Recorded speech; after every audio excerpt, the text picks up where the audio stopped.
सभी का स्वागत है हमारे इस कार्यक्रम नई दुनिया में रमेश भंगी जी के साथ, जिनका मूल नाम एडवोकेट रमेश गहलोत जी है। और आज हमारे चौथा कार्यक्रम है। रमेश जी नमस्कार, जय भीम। आपको आवाज आ रही है मेरी? नमस्कार, जय भीम। आवाज आ रही है। जी। आज तो आपको मैंने 2 दिन तो अब नहीं कर पाए और बड़े ही शॉर्ट कॉल पे आप आ गए। आपका बहुत बहुत धन्यवाद। और आज तो अभी कपड़े भी आपने नहीं उतारे थे क्योंकि अभी आप आए। हाँ, नहीं, मैंने सोचा कपड़े बदलने से पहने ही रखे हुए हैं। नहीं, बहुत अच्छा है क्योंकि मैंने भी नहीं उतारे थे कपड़े। मैं बहुत देर तक वेट कर रहा था आपका, फिर मैंने बाद में चेंज जी। किया। तो आज का जो हमारा विषय है ये सबके लिए बहुत महत्वपूर्ण विषय होगा, क्योंकि आज हम भारत की राजनीति पर चर्चा करेंगे। हमारा उद्देश्य किसी किसी भी दल को कुछ गलत कहना नहीं है, किसी भी व्यक्ति को कुछ गलत कहना नहीं है। हम एकदम कोर में जाकर, एकदम गहराई में जाकर कुछ, दिल्ली के चुनाव तो आ ही रहे हैं, लेकिन ये जो हमारी चर्चा है खाली दिल्ली के चुनावों तक नहीं है। ये कोई चुनावी चर्चा नहीं है, ये राजनीति की गहराई की चर्चा है। क्योंकि हमारी जो पिछली जो कार्यक्रम था तकनीक के ऊपर कि क्या बेरोजगारी, तकनीक जो है, टेक्नोलॉजी जो है, क्या वो बेरोजगारी दूर करेगी, तो इस पर रमेश सर ने बहुत अच्छी अच्छी बातें बताई। और उसी में उन्होंने एक बात बोली कि जो राजनीति है वो, प्लेटो ये कहते हैं कि दार्शनिक लोग जो हैं वो राजनीति में आने चाहिए। तो ये उनकी बात, क्योंकि मैंने भी एक पुस्तक प्लेटो की पढ़ी है, हालांकि मैं भूल गया कि क्या था उसमें। तो जब सर ने बोला तो वो किताब मेरे हाथ में आई, तो मैंने सोचा कि मैं सर से उस विषय पर भी, तो जो आपकी, मैंने देखा है कि आपकी बहुत ज्यादा गहरी राजनीतिक नॉलेज है, आपकी विजडम बहुत अच्छी है, आपकी बहुत अच्छी सोच है, आपकी बहुत गहरा ज्ञान है राजनीति पर। और जो मौजूदा हाल हुआ, तो देखिए हम राजनीति पे की तो चर्चा कर ही रहे हैं, लेकिन मैं दर्शकों को बताना चाहूंगा कि इस चर्चा का एक उद्देश्य ये है कि जो देश की अर्थव्यवस्था है उसको सुधारना, और जो हाशिए पर चले गए उनको सुधारना। तो सबसे पहले मैं आज की चर्चा का जो पृष्ठभूमि है वह आपके सामने प्रस्तुत करता हूँ। अभी हाल ही में आपने देखा कि संसद के अंदर बाबा साहेब डॉक्टर भीमराव अंबेडकर जी का अपमान किया गया। उस पर सबसे पहले कांग्रेस ने अपनी प्रतिक्रिया दी और कांग्रेस ने बाबा साहेब जी के सम्मान में वो खड़ी हो गई। बहुत अच्छी बात है। इससे पीछे हम थोड़ा जाते हैं, हरियाणा के अंदर चुनाव हुए थे, वहां पर वर्गीकरण किया गया एससी एसटी के अंदर। और उससे फायदा ये हुआ कि लग रहा था कि कांग्रेस हरियाणा में चुनाव जीतेगी, पर क्योंकि वर्गीकरण भारतीय जनता पार्टी ने किया था, तो उससे मैं ये नहीं कह रहा कि यहाँ पर कि वर्गीकरण सही है या गलत है, उसकी समीक्षा नहीं है, ये राजनीतिक चर्चा है। तो पर उस वर्गीकरण का फायदा बीजेपी को हुआ और कांग्रेस जीतती जीतती हार गई। हालांकि मैंने उस समय कहा था कि यदि वर्गीकरण हुआ है और, तो इसमें कांग्रेस यदि किसी वाल्मीकि अ, समाज से किसी व्यक्ति को यदि मुख्यमंत्री डिक्लेयर कर देती तो उसका बहुत अच्छा इम्पैक्ट होता। अब हम दिल्ली में आते हैं और हाल ही में जो घटना हुई पूरे देश ने देखा है। राहुल गांधी जी, सोनिया गांधी जी, और मैं तो धन्यवाद देना चाहूंगा मल्लिकार्जुन खड़गे जी का, कि उन्होंने इस चीज को पकड़ा, उस डिसरिस्पेक्ट को पकड़ा। और जो कि बहुजन राजनीति करती है पार्टियां या बाकी पार्टियां, वह इस चीज को उतनी तेजी से नहीं पकड़ पाए और ये उनके पसंद नहीं आई उनकी बात। मैं यहाँ पर कई शब्द है जो राजनीति में आते हैं, खिलाफ, विरोध, ये वो, उन सब पर नहीं जाऊंगा क्योंकि हमारा उद्देश्य किसी को बुरा कहना नहीं है, सिर्फ राजनीतिक चर्चा है। अब आते हैं दिल्ली पर। रमेश जी दिल्ली से हैं। पीछे कहीं भी उनका जो मुख्य काम, जो उनका जो कर्म भूमि और अब जो रही है वो उनकी दिल्ली रही है। और अभी वो दिल्ली के बाजू में ही है, वो एक आवास के कारण है, पर वह दिल्ली से ही है प्रमुखता। मैं भी दिल्ली में पैदा हुआ हूँ और हमने दिल्ली को देखा है। तो मैं सर आपसे ये जानना चाहूंगा कि इन चुनावों के अंदर तीनों पार्टियों की, यदि हम प्रमुख पार्टियों की बात करें, कांग्रेस, बीजेपी और आम आदमी पार्टी। कांग्रेस ने मुद्दा उठाया बाबा साहेब जी के सम्मान का। बीजेपी कहती है हम सम्मान करते हैं, एससी एसटी वर्ग का भी करते हैं, ओबीसी का भी करते हैं। बीजेपी ने ओबीसी वर्ग से हरियाणा में मुख्यमंत्री बनाए। आम आदमी पार्टी, वो तो बाबा साहेब जी की, उनके हर कार्यालय के अंदर फोटो है भगत सिंह जी की, बाबा साहेब जी की। वो कहते हैं हम उनका बहुत सम्मान करते हैं। अरविंद केजरीवाल जी ने तो ये कहा कि मैं ही बाबा साहेब जी का सबसे प्रिय शिष्य है, ऐसा उन्होंने कुछ कहा कि मैं सबसे स्लिक ज्यादा बोल रहा हूँ। आदर करता हूँ। ये तो हमारी राजनीति है। देखिए, ये राजनीति दलित चर्चा पर, दलित जो राजनीति के ऊपर ये चर्चा नहीं है। हमने देखा है परशुराम जी की मूर्तियां लगी है, हमने देखा है भगत सिंह जी की मूर्तियां लगी है। पटेल आंदोलन हुआ, सरदार पटेल जी की मूर्ति लगी है। मराठा आंदोलन हुआ आरक्षण के लिए, शिवाजी की मूर्ति लगी है। तो आपको क्या लगता है कि जो राजनीतिक पार्टियां खड़ी हो जाती है, मूर्ति लगाती है, वो राजनीति को प्रभावित करती है सिर्फ, या उससे जो मूल समस्याएं हैं, और खास करके अर्थव्यवस्था, और जैसा कि हमने अपने दूसरे कार्यक्रम में दर्शक जाकर देख सकते हैं कि गांधी जी का ग्राम स्वराज्य, अर्थात कि हमारे जो हस्त कार्य खत्म हो गए और तकनीक आ गई और बेरोजगारी बढ़ रही है, उसको दूर कर सकती है क्या इस तरह की राजनीति? क्या प्रभाव इसका पड़ता है? थोड़ा सा संक्षिप्त में कहिएगा, क्योंकि मेरे को आपसे बहुत सारे क्वेश्चन इस छोटे से कार्यक्रम में पूछने हैं। शुरू करें। देखिए असल में क्या है, भारत में जो मूर्ति मूर्ति वाला जो मामला है, असल में भारत एक अ, जाति प्रधान देश तो है ही, लेकिन ये अंधविश्वास प्रधान देश भी है, जिसे हम धर्म कहते हैं ना। भारत का धर्म जो है अंधविश्वास वाला धर्म है। तो क्या है, ये जिसकी मूर्ति बना देते हैं, जगह जगह मूर्तियां बन, आजकल मूर्ति बनाने का ही एक चलन चला हुआ है। तो मूर्ति बनाने से समाज को एक अलग तरह का सेटिस्फेक्शन मिल जाता है।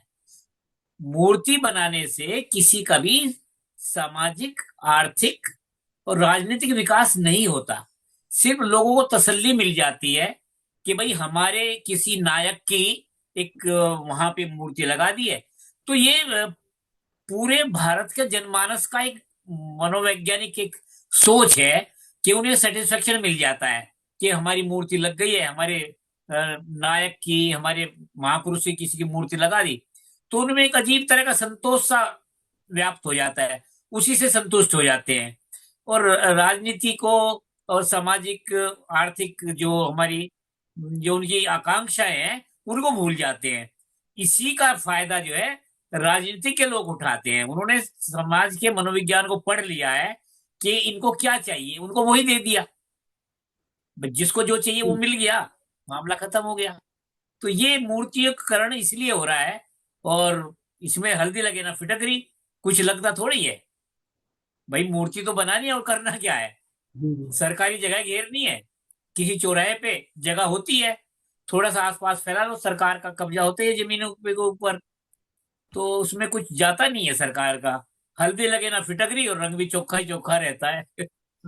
तो ये दोनों खुश हो जाते हैं सर, कुछ तो बिना किसी बात के। मतलब आपके हिसाब से मूर्तियां लगना राजनीति को प्रभावित करती है, लेकिन इसका कोई अर्थव्यवस्था पर या उनकी स्थिति पर, लोगों की स्थिति पर कोई फर्क नहीं पड़ता।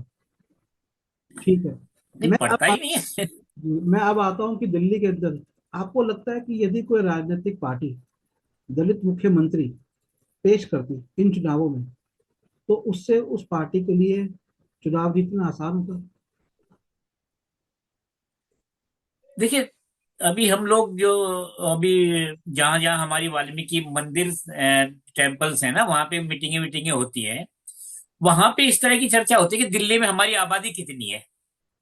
वो विभिन्न पार्टियों के लोगों के साथ संपर्क में है कि हमारी आबादी इतनी है। कुछ लोग बिना साक्ष्य मतलब ऐसे आंकड़े बताते हैं कि 35-40 लाख भी बताते हैं। तो मोटा मोटी अगर 35, चूंकि इसका क्या है, राजस्थान, हरियाणा और उत्तर प्रदेश का सारा जो वाल्मीकि समाज है, मैं वाल्मीकि समाज की बात कर रहा हूँ, ये सब के सब दिल्ली में आके घनत्व इनका कंडेंस, आबादी यहाँ हो गई है। जितनी भी पुरियां हैं, जितनी भी रिसेटलमेंट कॉलोनीज हैं, जे जे कॉलोनीज हैं, वहां पे अ, बड़ी आबादी है। पूरी गलियों की गलियां, पूरा का पूरा बहुसंख्यक आबादी जो है वो वाल्मीकियों की ही है। तो इसमें कोई दो राय नहीं है कि एटलीस्ट मैं समझता हूँ अगर 40 लाख नहीं है तो 25 से तो ऊपर ऊपर। एक पार्टी ने कुछ हमारे वाल्मीकि समाज के लोगों ने एक आकलन किया प्राइवेट, मतलब अपने निजी तौर पे, तो उसका एक राजनीतिक पार्टी ने उस उन आंकड़ों को समर्थन किया कि हाँ वाकई है। उन्हें लगा कि वाकई इनकी आबादी है, तो एटलीस्ट ये मैं मान सकता हूँ 30 लाख लगा लो, ऐसी आबादी है। भाई इतनी बड़ी आबादी के लिए अ, दलित चेहरे की जैसे आपने बात की, तो मैं समझता हूँ कि अगर वाल्मीकि चेहरे को ही किसी को सामने लाया जाए तो ये किसी भी पार्टी के लिए, देखिए मुख्यतः 3 पार्टियां हैं। नंबर 1 पे तो आज बीजेपी है, कांग्रेस है, आप है, उसके बाद बीएसपी है, उसके बाद फिर अन्य में आ जाते हैं। तो इस तरह से अगर वो ऐसा करते हैं, अ, अगर वाल्मीकि समाज के किसी को करते हैं, और ये जायज भी है। देखिए वाल्मीकि का नाम झाड़ू का सिंबल दे के ही ये अपने केजरीवाल जी बहुत अच्छा, सिर्फ झाड़ू के नाम से ही, और वो बेचारे वाल्मीकि लोग जो है उससे ही प्रभावित हो गए कि चलो झाड़ू वाला हमारा सिंबल लिया है तो शायद ये हमारा भला करेगा। लेकिन ऐसा कुछ देखने में आया नहीं, लोग नाराज हैं इस बात से। लेकिन अब ये है, कुल मिला के ये देखा जाए कि भाई वाल्मीकि, देखिए दलित चेहरे में वाल्मीकि को ही कम से कम अगर सामने लाते हैं तो एक बहुत बड़ा वोट दिल्ली में जो है अ, उनको मिलना भी, वो क्या कहते हैं, डिजर्व भी करते हैं। इतनी बड़ी आबादी, चुनाव तो वो वोट देंगे जिसको, तो उनके भी कैंडिडेट को मौका मिलना चाहिए। जब कांग्रेस कहती है कि महात्मा गांधी जी के लिए वो कहती है कि, हालांकि मैं तो इस बात पे मैंने एक स्पेशल वीडियो बनाया कि खाली ऐसा कुछ नहीं है, वो एक पॉलिटिकल, अगर उन्होंने कहा भी होगा तो उसके पीछे एक पॉलिटिकल रीजन होगा। आप मेरा वीडियो देख सकते हैं, क्योंकि उस समय अलग एक राजनीतिक स्थिति थी। तो अगर हम कांग्रेस का ये पक्ष ले लेते हैं कि कांग्रेस ने कहा कि हमने उस समय बाबा साहेब जी को कानून मंत्री बनाया और संविधान लिखने के लिए दिया, प्रमुखता संविधान लिखने के लिए दिया, तो क्योंकि गांधी जी कहते थे कि सबसे निम्न वर्ग से किसी व्यक्ति को आना चाहिए। तो अगर हम दिल्ली के अंदर देखें, आपने जो ये बात बताई है, मैं आपको एक बात बताता हूँ, मैं आपको वाल्मीकि समुदाय की एक बात बताता हूँ। ऑफकोर्स वाल्मीकि समुदाय की मात्रा बहुत है, और भी जातियों की मात्रा है, लेकिन जय जय कॉलोनियों के अंदर से बाकी जातियां तो निकल रही हैं, लेकिन वाल्मीकि समुदाय के लोग वहां से इतने सालों से दिल्ली की सेवा देते हुए भी नहीं निकल पा रहे।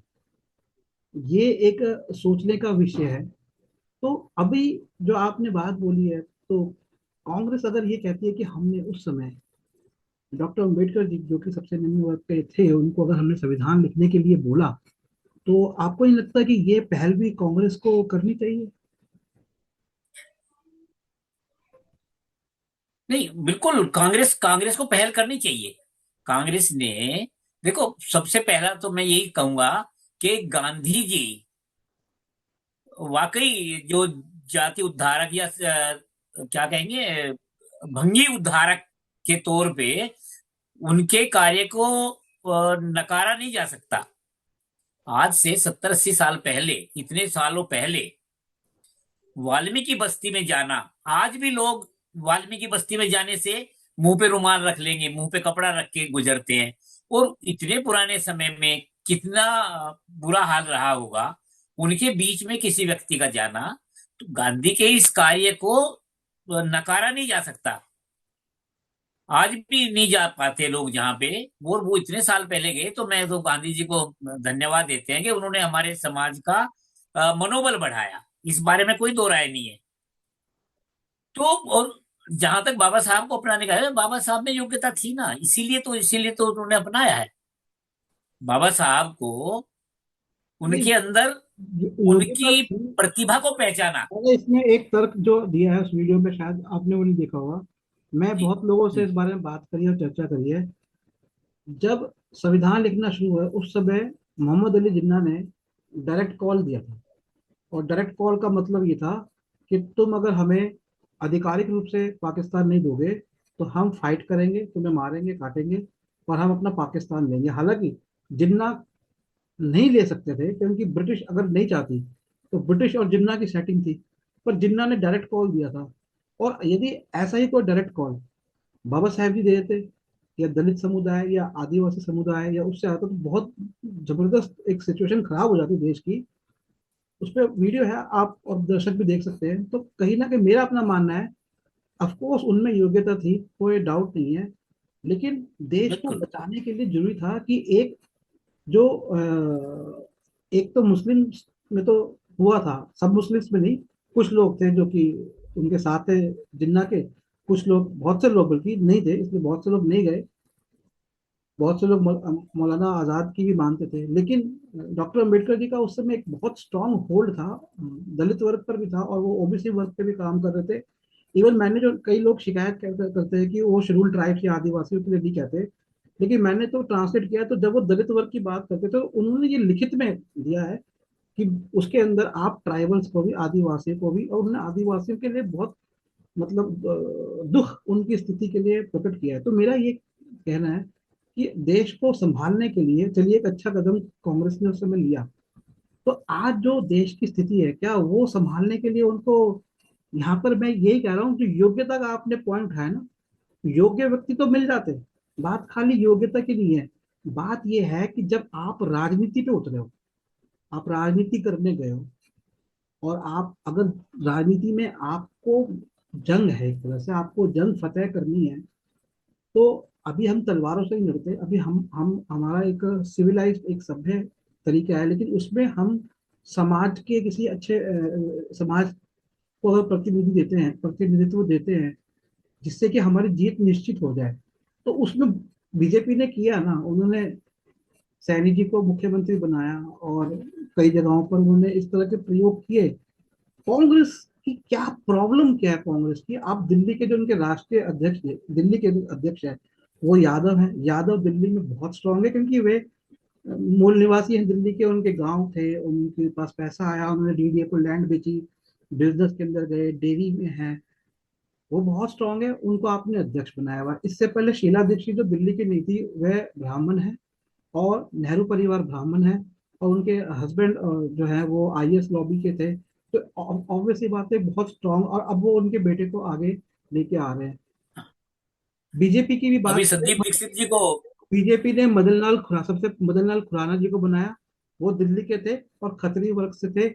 बहुत अच्छी बात है कि उन्होंने खत्री समाज को एक बार दिया। सुषमा स्वराज जी, मुझे नहीं पता दिल्ली की थी या नहीं थी, पर सुषमा स्वराज जी ब्राह्मण थी, और उनको भी उन्होंने एक ब्राह्मण को भी दिया, तो क्षत्रिय और ब्राह्मण को तो उन्होंने दे दिया। साहिब सिंह वर्मा जी, जो कि वैसे तो जाट ओबीसी में आते हैं, लेकिन जाट रजवाड़े रहे हैं, तो एक तरह से मैं उनको भी क्षत्रिय में लूंगा, उनको भी उन्होंने सम्मान दिया। लेकिन बीजेपी भी यहाँ पर आकर, और अब बात करते हैं आम आदमी पार्टी की। आम आदमी पार्टी ने शुरुआत जब आम आदमी पार्टी ने करी, तो राखी बिड़लान जो है, मंगोलपुरी से विधायक थी, उनको आगे किया, और थोड़ी सी वो कम उम्र में थी, थोड़ी अपरिपक्व थी। मीडिया के सामने कैसे आना है, मीडिया की ट्रेनिंग एक अलग तरह की ट्रेनिंग होती है। केजरीवाल जी और उनकी टीम तो मीडिया में माहिर, तो क्या वो उनको और परिपक्व नहीं कर सकते थे? क्या किसी और लोगों को परिपक्व नहीं कर सकते थे? तो ये सारी पार्टियां, तो दिल्ली में मैं तो कहूंगा मुस्लिम, अगर आप मुस्लिम को भी लेके आते, लेकिन इतना डर बैठ गया क्या मुसलमानों का? ज्यादातर हिंदू पूंजीपतियों के, फैक्ट्रियों में काम करने वाले श्रमिक मुस्लिम हैं। अभी हाल ही में बड़े हिंदू पूंजीपति गारमेंट सेक्टर में, कपड़ा सेक्टर में, परिधान में, वो बांग्लादेश से माल लेके आ रहे हैं, और वही पूंजीपति पार्टीज को फंड करते हैं, बीजेपी को फंड करते हैं, और जिनके चैनल आए दिन बांग्लादेश में हिंदुओं पे अत्याचार हो रहा है, बांग्लादेश में मुसलमान अत्याचार कर रहे हैं, और वहीं के बांग्लादेश के नागरिक, मैं हिंदू मुस्लिम नहीं कहूंगा, वहां से आप यहाँ पे हिंदू और मुस्लिम सारे लाखों कारीगर हैं कपड़े की काम में, वो सारे लाखों बेरोजगार हो रहे हैं, क्योंकि हिंदू पूंजीपति वहां से माल मंगाना चाहता है, या चाइना से माल मंगाना चाहता है, और हिंदू जो सरकार है, जो हिंदुत्व का दावा ठोकती है, वो सरकार उन लाखों श्रमिकों के ऊपर, या वो मीडिया कुछ बोल ही नहीं रही है कि वो बेरोजगार होने वाले हैं। पहले दर्जी गए, दर्जी से वो मजदूर बने, अब वो मजदूर भी बिल्कुल खत्म हो जाएंगे। तो बात ये है कि आखिर क्या इन पार्टीज को रोक रही है, कि अगर उस वर्ग का कोई व्यक्ति आए, और ऑब्वियसली बात है वो आएगा तो कुछ ना कुछ तो वो करेगा ही करेगा, तो वो बैठेगा नहीं, ये तो है, वो समस्याओं पे चर्चा करेगा।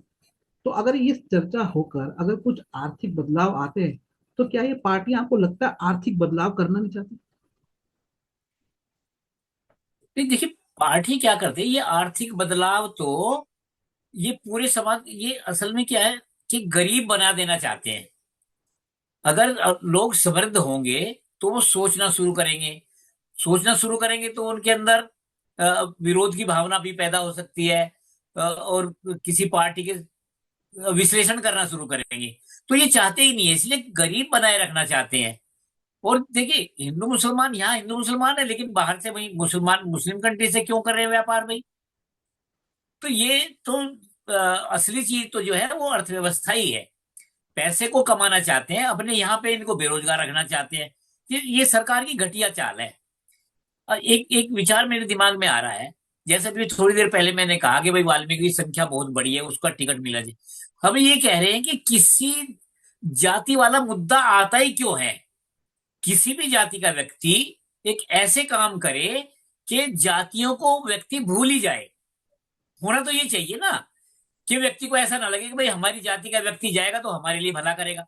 भाई, जो राजनीति में एक निर्णायक पोस्ट पे जो जा रहा है, एक बड़े पद पे, जहां वो उसके निर्णायक पद पे जो जा रहा है, वो किसी भी जाति का हो, उसे ये ऐसा महसूस कराना चाहिए कि वो पूरे देश का है, पूरे राज्य का है।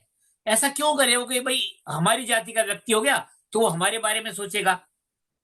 ये सोच ही गलत है ना इस तरह की, कि भाई दिल्ली में इनकी आबादी है, इस वर्ग की आबादी ज्यादा है, इसका मुख्यमंत्री कर दो, इसका फला चीज कर दो, इसका ये, इसको अध्यक्ष बना दो, इसको। भाई जाति के आधार पे क्यों करते हैं? हम एक देश क्यों नहीं है? प्रॉब्लम तो यही सारी ये हो रखी है कि हम कहते हैं हम एक देश है, लेकिन देश वाली तो भावना ही नहीं आ रही ना। हम कोई, देखिए, किसी भी जाति का कोई भी व्यक्ति हो, उसे देखना चाहिए मैं भारत का निवासी हूँ, मैं भारतवासी हूँ, ये सब भारतवासी हैं। जाति का तो मुद्दा ही नहीं आना चाहिए ना। कि बड़े अफसोस की बात है कि हमारे संविधान में तो लिखा है जाति, वंश और मूल के बिना ये हम किसी उस पे आधार पे नहीं होगा। लेकिन भाई, हमारी राजनीति जाति आधारित है। वोट, टिकटों का बंटवारा जाति के आधार पे हो रहा।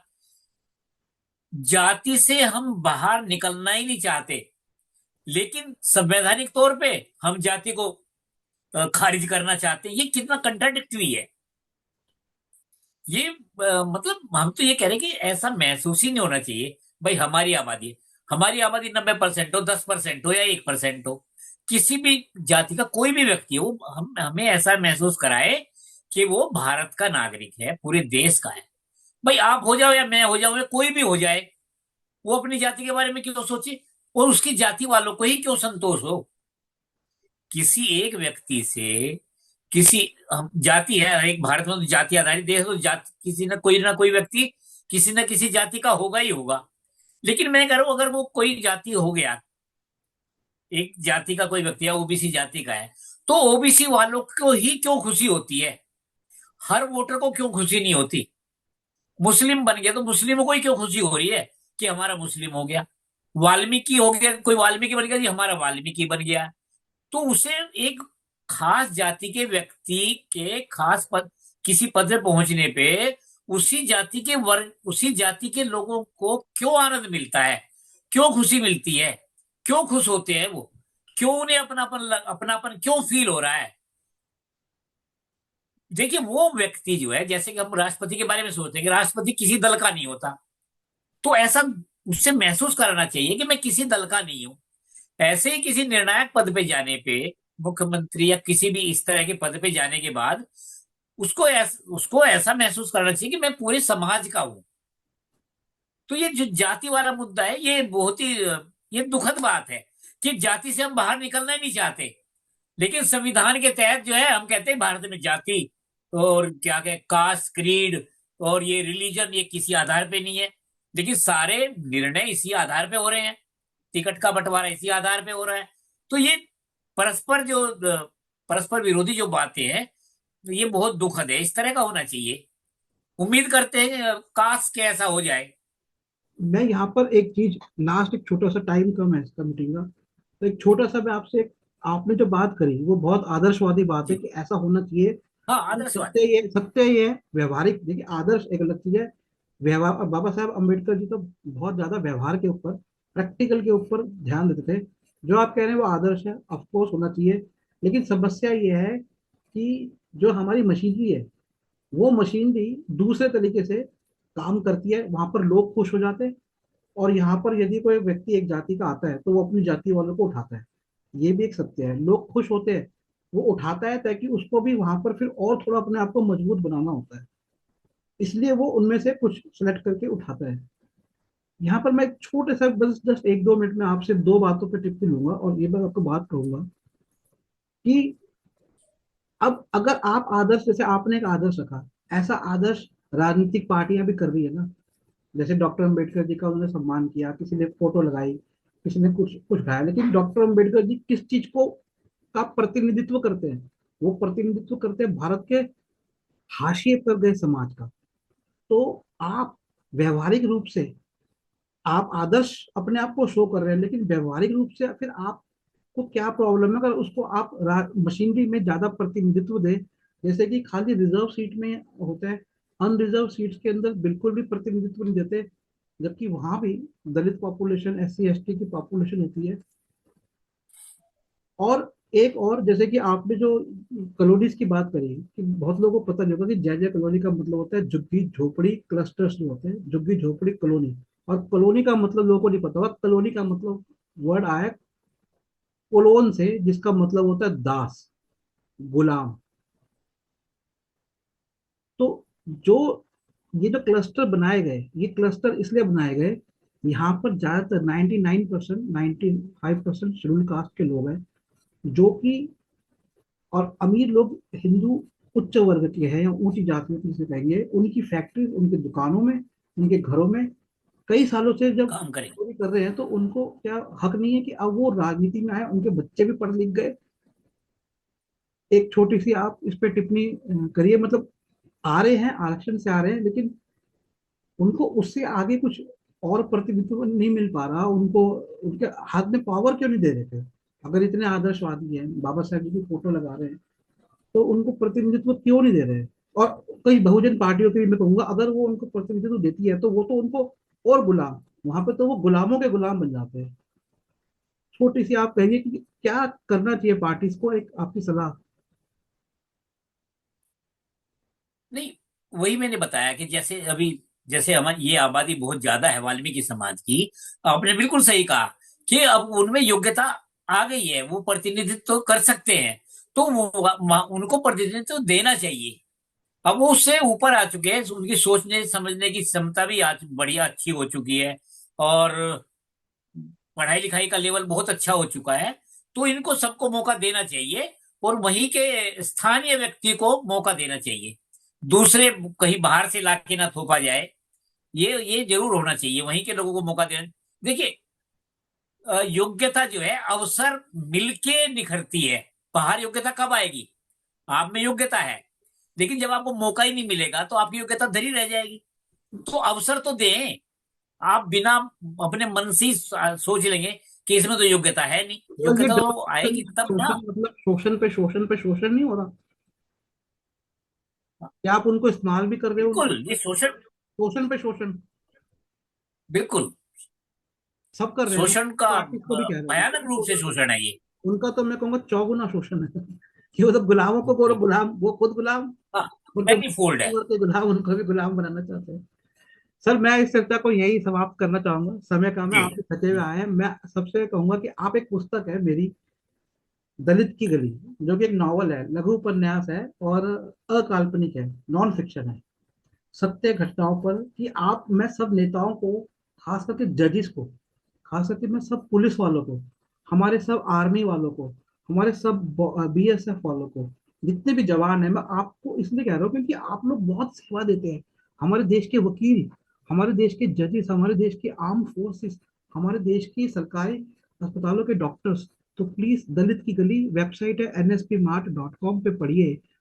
और आप मेरा मोबाइल नंबर नोट कर सकते हैं, 8527533051, 852 753305, एक और नंबर है 8851188170। मैं निखिल सबलानिया, माननीय श्री रमेश बंदी जी के साथ, यदि आप उनसे बात करना चाहते हैं, आप मेरे से संपर्क कर सकते हैं। उनकी पुस्तकें लेना चाहते हैं तो मैं उनको बता दूंगा, आपकी दिलचस्पी है या आपकी उनसे वार्ता करवा दूंगा। तो बहुत बहुत धन्यवाद सर, और दर्शकों का भी बहुत बहुत धन्यवाद कि आप इस वार्ता में आए और आपने अपने विचार रखे। और मैं आपसे प्लेटो के राजनीतिक दर्शन के ऊपर भी एक कार्यक्रम करूंगा, तो आप उस पर भी एक तैयारी रखिएगा। जय भीम, जय भारत, नमो बुद्धाय।